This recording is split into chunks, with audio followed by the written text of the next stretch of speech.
Folks, welcome into the Crowd Assist Podcast. I have two screens and I started looking at the wrong one. That did not go well. Welcome into the Crowd Assist Podcast, presented by Trainwreck Sports. Wake here with Jake. A little Wake and Jake crime, a little Wake and Jake action going on right here. Got a great show for you guys. Last time we did this, we had a ton of fun talking about some of the opponents that the Bills have coming up on the 2022-2023 season. We've gone through all the divisional opponents, but now we got the randoms, the extras, the throw-ins. That means it's the defending Super Bowl champions, the Los Angeles Rams. We have the Kansas City Chiefs, Patrick Mahomes. And then, of course, verbal meme, two really strong-looking Dragons as those two teams, and a doofy-ass looking one as the Tennessee Titans. It's going to be a really good show. Jake and I were talking before this, and we did not do a ton of prep, but we didn't for the last one either. So we're just going to go in. And here's the thing. Here's the thing. I'm always prepped. It don't matter. I'm just watching. I've been keeping up with this for months. We stay ready here. We stay hyped. Do. That's what we do. There is no off season here at the Crowd Assist Podcast, except for when there is. Except for when we are taking a little bit of an off season. But we're not going to talk about that. Before we get into all this, Outlet Liquor, the official sponsor of the Crowd Assist Podcast. We got Loganberry seltzers, wine, Fireball if you're feeling frisky, tequila, no matter what you need, it is the place to buy a case. I was at a concert that Let's Get Fucked Up and Die shirt I was wearing last show we were on, got it at that show. I was drinking Fireball and I got it and I got back to my group of friends and someone asked me what I was drinking and I said rum and Coke and they went, ew. And I was like, oh, sorry, no, Captain and Coke. And then they went, ew, I'm sorry, I messed up again. Fireball and Coke. And then they asked me if everything was okay at home. So Fireball and Coke is a danger. That's a dangerous combination. Fireball and Dr. Pepper though tastes a lot like Christmas to me. There's something about it. It just reminds me of the holidays, you know? Okay. It's the cinnamon. It's the cinnamon brooms. The cinnamon. I feel it. Yeah. Before we get into this though, I do have to talk about one thing in my life going on right now. So I just moved into this apartment. I am currently undergoing some Wi-Fi issues, so I'm currently on my phone. But that's not the issue here. The issue is my new arch nemesis, which is my downstairs neighbor. She has this dog that just won't shut up. And I thought it was the person upstairs because this dog is apparently like a professional ventriloquist. And I don't know. I had no idea. I was in my closet earlier. And it was like 7 a.m. and this dog's already barking. And then he has been barking all day. He's still going right now. I don't know if you can hear him, but I can't, thankfully. I'm kind of happy the way you're and describing it. I just see the distress in your face right now. He is a small dog. You can tell by the sound because it's high pitched, but then there's like a ow at the end. So I think it's a pug. if I'm a dog caller or a bird caller, I think it's a pug. A dog caller. Yeah, right. But it has been a struggle. I thought it was the upstairs neighbor, and I have a personal vendetta against her as well, but I haven't talked with a lot of people about this dog yet. Living in an apartment building is just developing vendettas against random neighbors for no reasons. Sorry, other neighbors. Honestly, I'm sure there are some fine people on both sides in this building, but like I cannot deal with it. It's awful, and I haven't complained to my girlfriend about it yet. She hasn't moved in yet. She's moving in August because I know that she's gonna be fucking pissed. And she's gonna lose it. Yeah, let her experience that on her own. Exactly. Yeah, I'll be like, oh my god, no! This is the first time I'm hearing this. Oh my goodness. What? Yeah, I'm just. What? You get used to it. It must maybe a day I heard it, but other than that, yeah. Yeah, sometimes 1 a.m. He's gonna wake her up. I can tell, but someone who's keeping us up at night are definitely the LA Rams. If we're looking at it from a Bills perspective, crazy segue by me. That was great, incredible. Thank you so much. So defending Super Bowl champions, I think it's fitting we start there. We'll end with the Chiefs, so we don't end on a shitty note. I guess, right? I don't know. It's like a donut, just a vast void of nothingness in the middle. It's chronological order technically on the schedule, so that I didn't even look at the schedule before this show, so that works out. So the Rams, biggest departure for them obviously was an addition for the Bills in Von Miller. Now Aaron Donald, there was talks of him possibly retiring over the offseason. Did you ever believe that? I didn't believe that. I didn't believe that the Rams weren't going to pay him enough money to stay. That's where I'll say. I think he would have if they were like not going to, but come on, like you kind of have to. So no leverage plays, love it. Go ahead. Yeah. Though. No. I mean, like I thought that he was going to stay. Like, why the hell would he? He's not even old. Like, what is he? He's like 29. Okay, he's 31. I think he's just just over 30. Yeah, 31. So but for a defensive player, like especially a defensive tackle, like you see guys like Michael Brockers and Von Miller, of course, like on the defensive line too. Like that's a position where you can like stay active well and still be productive through the late stages of your career. I didn't fucking believe it for a second that he was going to retire off of a Super Bowl. Like, sure, go out on a high note, but like they're entering a dynasty type of era for the LA Rams. Why would it could leave? Be, yeah. Yeah, exactly. So, I mean, we'll talk defense a little bit because obviously I said they lost Von Miller, Aaron Donald stuck around, Jalen Ramsey stuck around, but there's not a ton else back there. I mean, like we say that as Bills fans who we actually kind of have similar defenses in that we have a few like really like blue chip kind of players. And then everyone else are sort of these. Well, actually, no, our defense is way better.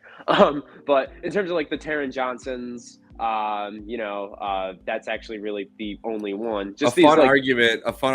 If people gave Tre'Davious White as much respect as they should, would be Jalen Ramsey, Tre'Davious White. Like everyone kind of pencils in Jalen Ramsey in that number one slot right now. But I'd still probably give the nod to Jalen Ramsey, but I think it's closer than the general consensus gives it to. I think Trey White holds his own against the best receivers just a little bit better. Maybe a little, he can give up some plays to some of the lesser guys from time to time. But Jalen Ramsey, like, he lets the guys like Devontae Adams, Jamar Chase, like the good receivers, he lets them get in his head. And when the Bills have two guys like Stephon Diggs and Gabriel Davis, I don't know, you don't tell Ramsey to shadow either of them. They're going to end up having to play sides, I'm guessing, right? Probably something like that. Yeah, and then like behind Jalen Ramsey, like credit to what the coaching staff has done over there, but it's a bunch of late round draft picks, a bunch of young guys who have just kind of played well in the system, played well under the coaching staff. I don't see it as a impossibility that defense takes a bit of a step back, especially with Von Miller leaving. Because if you can definitely say without him, they don't win that Super Bowl. Oh, for sure. He was vital to that. I'm more interested, though. I mean, the defense. Bobby Wagner is a guy we didn't mention, and I'm wondering what he still has left in the tank. Sure, yeah. Added to that defensive side, but really, what can Matt Stafford do in year 2 with Sean McVay and honestly a lesser receiving core in my mind than they had going into last year? Cooper Kupp there still, obviously, but Allen Robinson, I love Allen Robinson, but when was the last time we've seen him actually produce at the level of the all-pro level that he did early on in his career? Now, obviously, situation much worse that he's had in Chicago for the last couple of years, but he's also been hurt. Also not by much, though, too. And he has been hurt a bunch, Yeah, he's been hurt a bunch, so it just seems like a drop-off to me, and I'm a big Robert Woods fan as well, and I'll talk about that when we get into the Titans. But, who doesn't love Bobby? He's on the Titans. Who doesn't love Bobby? It really does. Bobby Trees, And the running back position just doesn't feel settled for me either. Like Darrell Henderson has had a million chances at this job. I've had him on many of fantasy teams, and he's never taken it by the reins. Cam Akers came back, and maybe we need to give him the full summer of recovery because he came back from his injury in such a freak amount of time. And he wasn't effective. That's the thing, is he wasn't good, but is it because he was coming back too soon? So kind of want to give him the benefit of the doubt, but also I'm a little nervous about what we saw, especially in the big games there. And then they draft, Mahomes in the 5th round. Remains to be seen. He was a pretty solid player at Notre Dame, but they can get decent production from these guys. But we know McVay's been looking for that bell cow back in lieu of Todd Gurley since Gurley's injury issues started, and they've never really been able to hit it there. And Stafford, as great as Kupp is, it feels like having Robinson there in that spot is a little bit of a step down just because he's an older receiver, and there's really no other choice. Like he basically decided, I'm going to LA. There wasn't a big wide receiver carousel, all the trades kind of got hashed out before Allen Robinson could get out there. So I don't know. I'm very interested to see what Stafford looks like in year 2, whether it's a boost, because last year, I mean, there were times where we thought, it was a weird year of them kind of figuring each other out between Stafford and McVay, and figuring out what his strengths are and everything else. And yes, it all hit in the playoffs, but they also got very fortunate throughout the playoffs in their run too. So yeah, they did. It's just the NFC is wide open. That's part of the thing too. That's part of the thing too. Yeah. Mm-hmm. Yeah.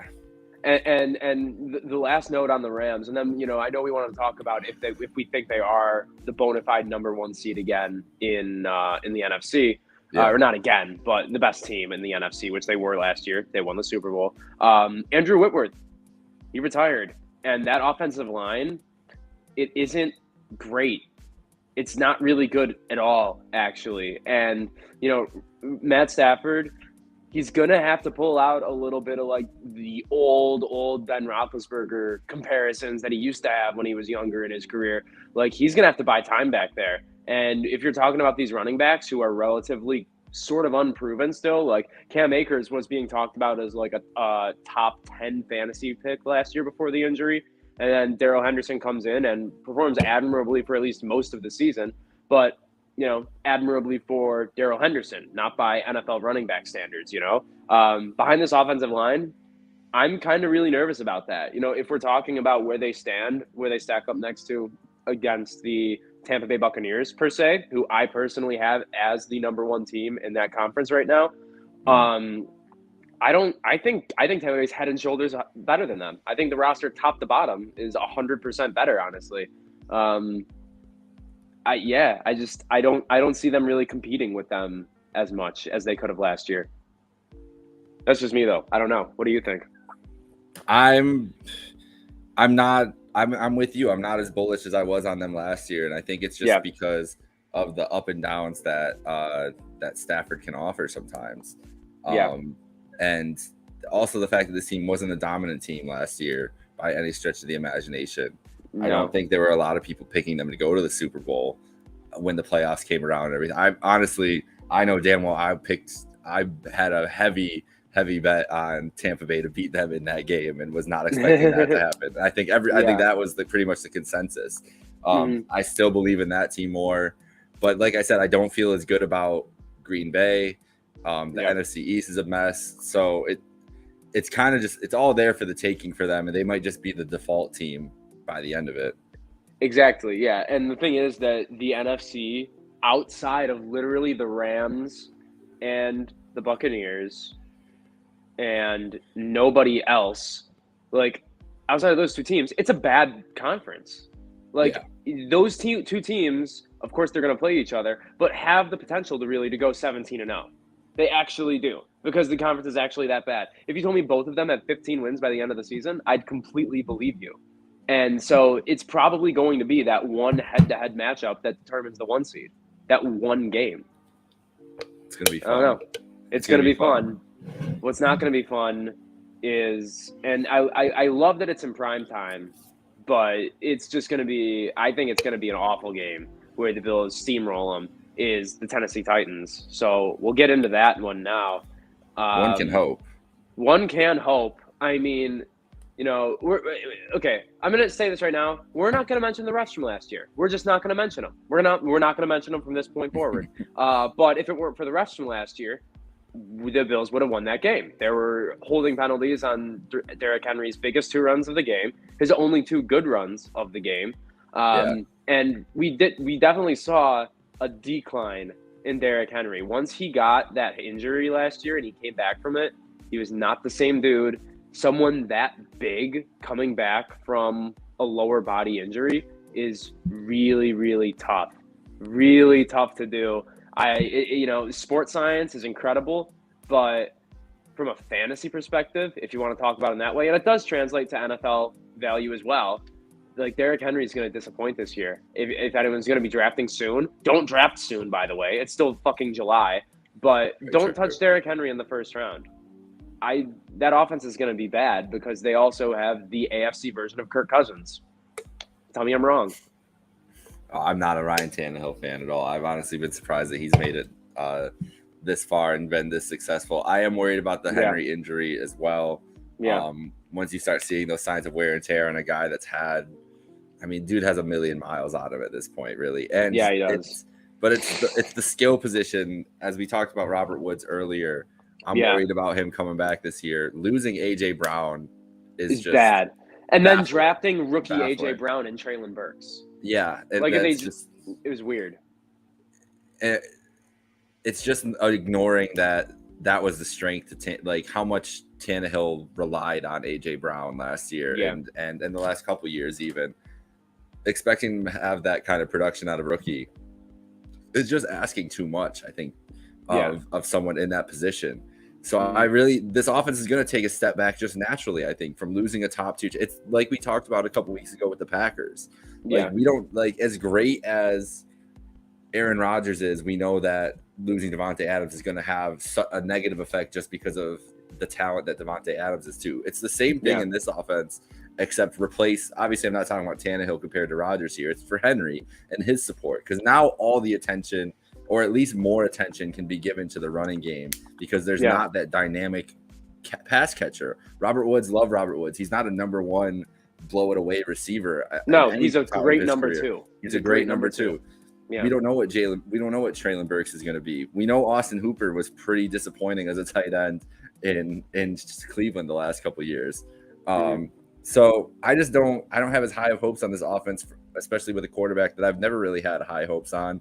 And then a running back who's carried them for the last couple of years, who's starting at least shows one sign of injury, and we just know the miles he has on him. Don't want to wish anything on the guy, but you really have to start looking at it, especially when we talk about running backs. Like it's about this time, 28, 29, 30, that we start having these conversations about them. So I think it's fair to mention it about a guy like Henry, who has been in our lives since there were videos of him like running over 5'10" linebackers in high school. In high school, yeah.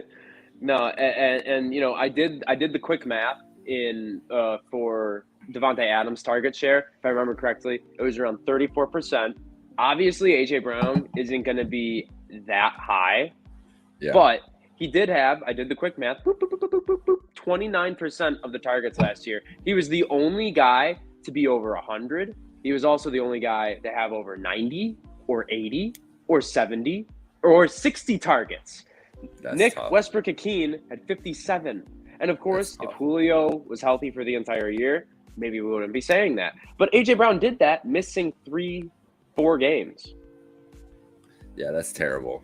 And you can't expect. I don't know. I just don't know how you can expect Traylon Burks to try to fill that void directly.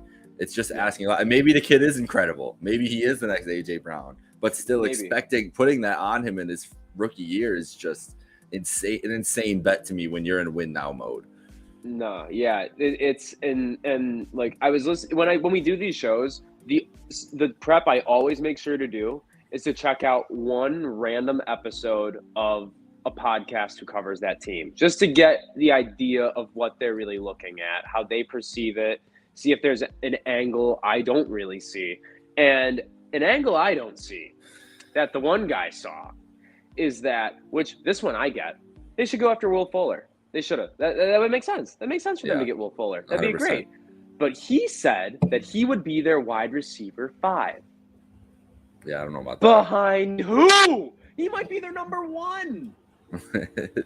Well, if he's another guy, if he could be on the field, that would be exactly. Helpful. That would be helpful. And the other thing that I noticed in my little bit of research was that this was the only team of the 3 where they said that they actually have holes on the roster, which is fun because like it's literally like it's an Oreo cookie right now, and it's just the inside is just moldy, but the cookies are really, really good and crisp. The cookies are good. The cookies are damn good. And you know the offensive line over there too, really, really bad, inexperienced. Former Buffalo Bill Taylor Lewan, of course, right? Lost guys in the offseason. Yeah, like they didn't get better. That's the thing. No. Like they did not improve their roster, and it was already a team that felt like a fool's gold number 1 seed last year. They were only 12-5. It felt like their peak. That's what I wrote that in our little notes here. That felt like their peak last year, getting to the 1 seed, having home field advantage throughout the playoffs, and they didn't take advantage. Vrabel called stupid plays, putting the ball in Ryan Tannehill's hand to run the ball on crucial fourth downs or third downs late in the fourth quarter, and it cost them. And that's I think the destiny of this team. That's how I've always kind of thought it would end up when you have Ryan Tannehill, who's very limited as a quarterback there. Yeah, I love intersport comps. I know I can't remember who it was, but I said someone reminded me a lot of Jalen Brunson in a show with you and Meerkat, and that was a really fun one. And the one I have right here is this Tennessee Titans team going from the end of the regular season last year to now, until next year's draft. Tell me that doesn't remind you a little bit of the Montreal Canadiens making it to the Stanley Cup final and then getting the first overall pick the very next year. I'm not going to say they're going to be the worst team in the NFL. Told me that they had a top 5 pick. Definitely believe you. I'm going to pick them to be in the top 10. If Derrick Henry is not healthy for the majority of the year, there's no way this team can keep up like they could have last year with A.J. Brown. I think that last year that was a different case when he got don't they still kind of looked okay, but they had another otherworldly talent. Like they just they don't have it. There's no safety valve this year. Everything has to go right for them this year. And I don't understand. I don't understand not paying the guy. I don't understand. Like, of course you don't want, it's not ideal to pay wide receivers that kind of money, the kind of money he was asking for and eventually ended up getting from Philadelphia after that. But also it's the way bro, what else are you going to do? Yeah. But also, like, what else? You have Derrick Henry at 28 years old. Like, the time to win the Super Bowl is now. It's not any other time. Yeah. And by getting rid of A.J. Brown, I don't know. You're getting just worse. you're basically saying, like, I don't know how they do that and then think to themselves, this is going to make us better long term or short term. Like, Tennessee is about to go through some growing pains, and let me tell you, they might just be coming to know that they're going to have to make some changes anyways, and kind of just preparing for that. Maybe if it goes bad this year, would you be surprised to see Derrick Henry get traded next year? Because I wouldn't. I mean, what's his contract situation though? That's a great question. It wouldn't be like, it's not like you're getting first round picks or. Oh no! They might get like a 4th for him. Where's his contract? Does that have anything here on that? No. ESPN doesn't tell you how much money people make. That's a shame. Regardless, it's going to be too much for anyone to want to actually pay for. And honestly, them drafting Malik Willis and trading A.J. Brown in the same offseason kind of tells you everything you need to know about where they anticipate this franchise is going. That's one thing I love about draft picks is it can tell you a lot about the inner workings of what the Henry is actually he only has 2 years left on his deal for $12 million right now. So next year, if they cut him after next year or traded him, it's only $3 million in dead cap. How much does he make next year against the cap? Both his cap hits the next year are $15 million. 15 million, yeah, that's a lot. So they could save $12 million next year if they cut him in the offseason. I'm not saying they would cut him, but even like a trade or some kind of restructure. I am. He's going to ask for a cut. He's going to ask for a cut, and then he's going to sign with like Denver and be a 1-2 punch with Javonte Williams. God, I don't want that for my fantasy team. I was thinking the team that we were just talking about, the LA Rams, would be all in on Derrick Henry. Actually, no, that's such an LA thing. Oh my God, he'd get a billboard, he'd get all that shit, and then he would Stafford, Derrick Henry.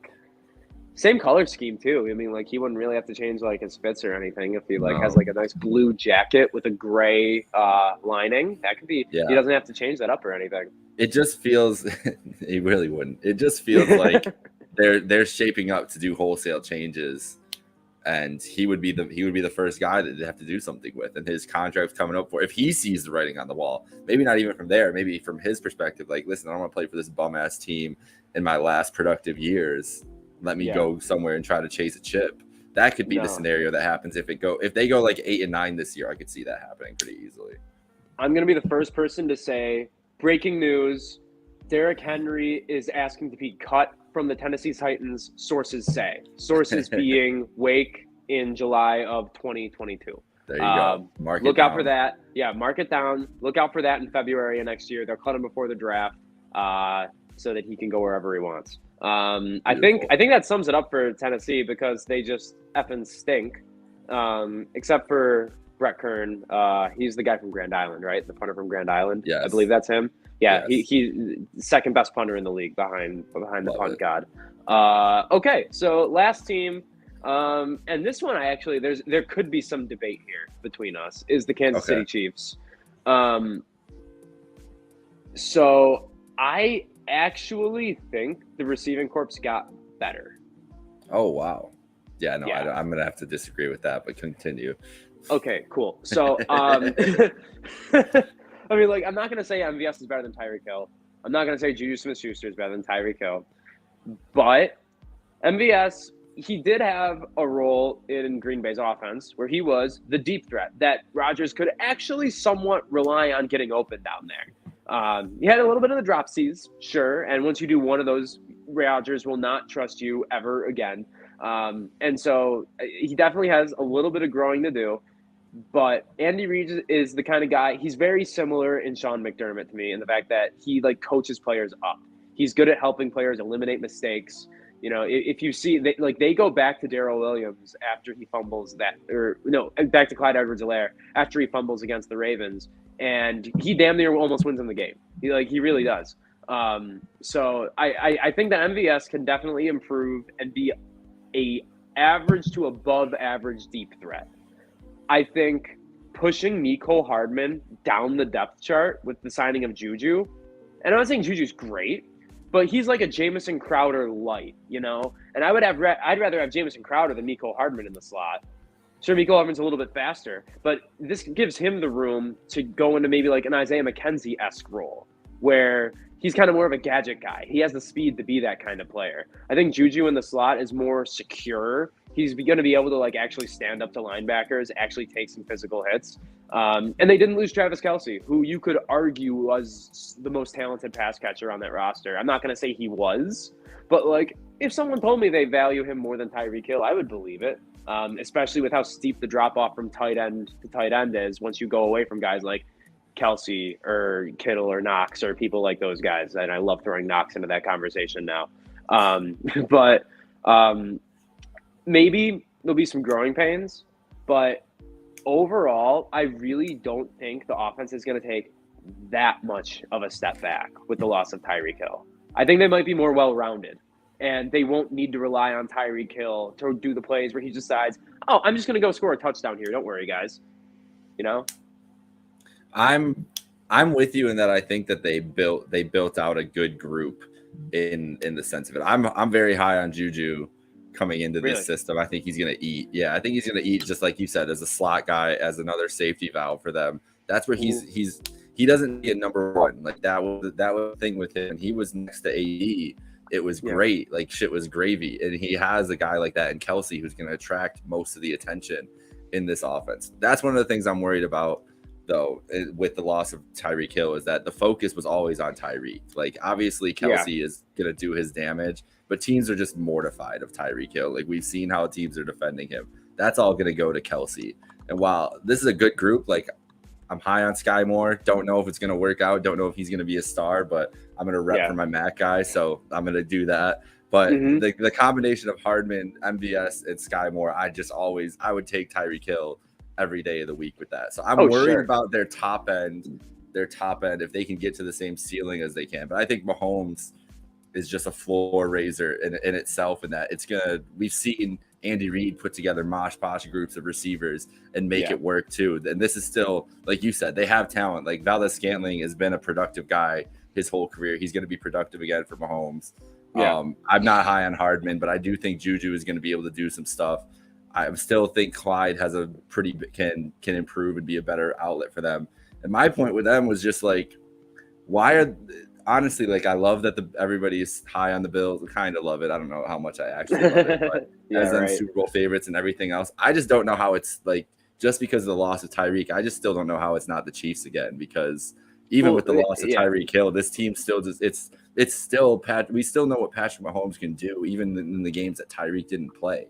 Like this team and defensively, they loaded up. I mean, 2 very high picks to address their secondary and their edge. Like that's what I'm worried. I loved their draft. I hate how much I loved their draft. I remember during our live stream, like every pick they made, I was like, as long as it's not this guy. And then like it would get to be their pick and I'd be like, oh my God, it's definitely going to be Trent McDuffie here. Great. Fucking fantastic. Oh, it's definitely going to be this guy from Purdue, the edge. Yeah, great. They did exactly what I thought they should and wouldn't want them to do. Oh, great. They draft Sky Moore. Another pick that would be they just had an absolutely great draft. But when it comes to the offense, and we're talking about the offense because it's just the most fun side of the football, obviously. They're just going to – the thing is they'll have to find a way to rely less on talent and improvisation and flash plays and more on schematics. And that means all eyes go on Eric Bieniemy, who has been a very polarizing offensive coordinator for many reasons. There's the argument of whether or not he's not getting opportunities because black head coaches are so rare in the NFL, or players are actually speaking out saying – actually, you don't see what goes on behind the scenes. He rubs a lot of people the wrong way. So if it does hinge on Eric Bieniemy, and maybe he isn't as great of a head or offensive coordinator as people thought he was at first, that's what I worry about when it comes to it. Not that they don't have the talent, because I think they do, because they're deeper. I'd rather have a deeper wide receiver room. I'm not going to say that. I'm content with having a deep wide receiver room at the expense of losing one blue chip guy. But that just means that more people have to pick up the slack. Yeah. So all eyes on Eric Bieniemy.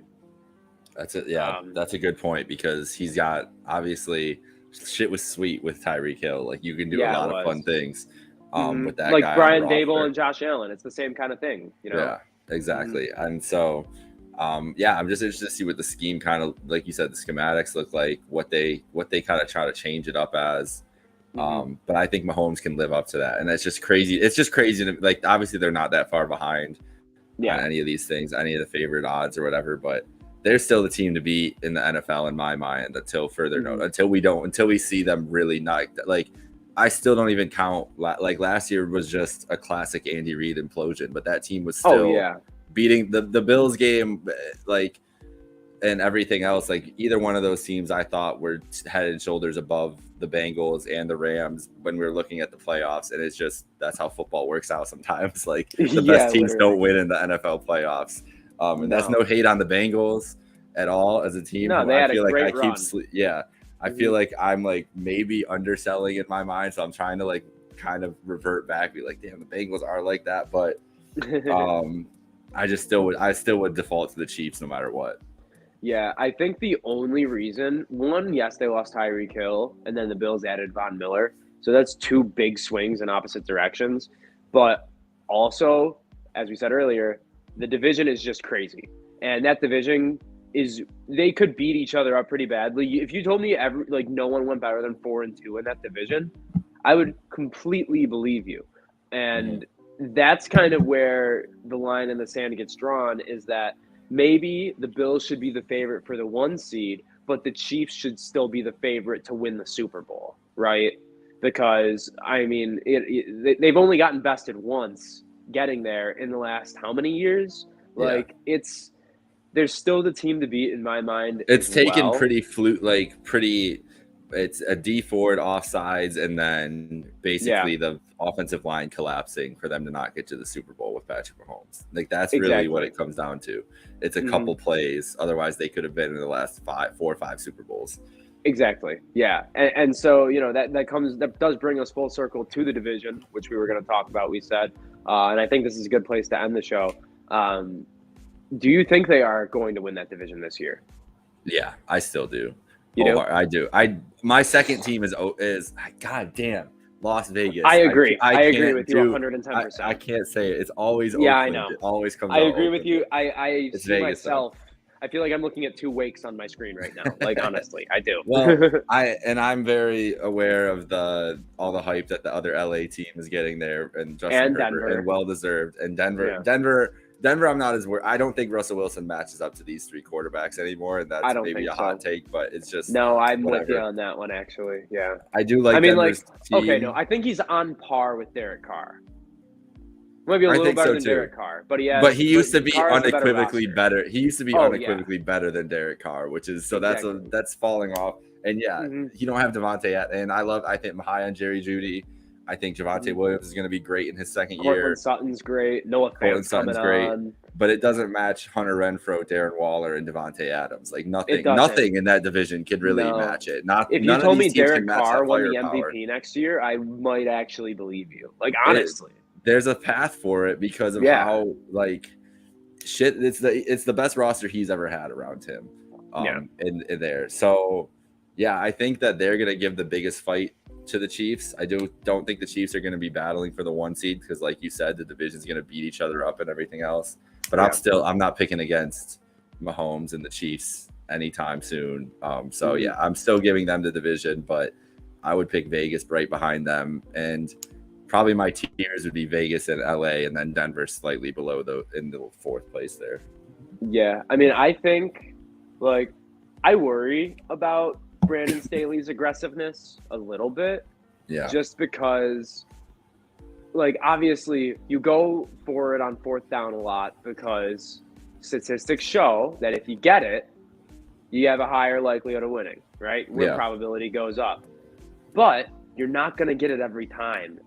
And if you keep going for it constantly, it's just going to become the same thing as a 3rd down play where you get it 45% of the time. And then half the time you're giving up the, field position at the middle of the field. And sure, now they have Khalil Mack and they have a damn good defense by all accounts that can hopefully actually keep that team in more games than let them out of them like they have in the past. But I'll never say to go away from your gut and go away from what statistics tell you to do. I'm not going to be old man shaking hand at cloud, yelling at hockey nerds on Twitter. That's not what I'm going to do. But when you have to resort to that too much, when you put yourself in those positions a lot, it's just naturally a more risky way to play. And so it's, and saying that, it makes it sound like I don't love it, that way that the game is going, where people go for it on 4th down and pass the ball a shit ton. But there's definitely a limit to how often you want to put yourself there, right? Agreed. Yeah, I'm not with it. I honestly think he's doing it extra to make a point of it. It's a bit. I'm different. I'm the trendy guy. I think there's a little bit of that to it too. That guy rubs you the wrong way. I understand why you would want to rally behind Mickey him and everything. He does. That is true. Like a mix between Mickey Mouse and Pete Buttigieg. A grumpy Mickey Mouse. Yeah, a grumpy Mickey Mouse Pete Buttigieg hybrid. Yeah, I love that. Man, our comps in the show are damn good as always, man. But man, I've had something in my throat forever. I'm not sick, I swear to Christ. But that will do it. I have to go hawk up a loogie real quick. So that's a great time to end the show. Appreciate it. Hopefully it'll feel good. But if you think the Chiefs maybe aren't the bona fide number 1 seed in the AFC West, let us know, because me and Mike are on the same page, and I hate agreeing with people. I love to argue. You can tell that from my Twitter. I argue a lot. So tweet at me at Wake Jockins or at your friend _Jake. I had to look down for that because I didn't know where the underscore went. Yes, I read it. That's why I can read. Thank you, everybody, for tuning in. Shout out Jake for joining us. Shout out Outlet Liquor, the official sponsor of the Crowd Assist podcast. Catch up with us again next week, Thursday at 7 p.m. For myself, Jake, Outlet Liquor, everyone at Trainwreck Sports, good night now.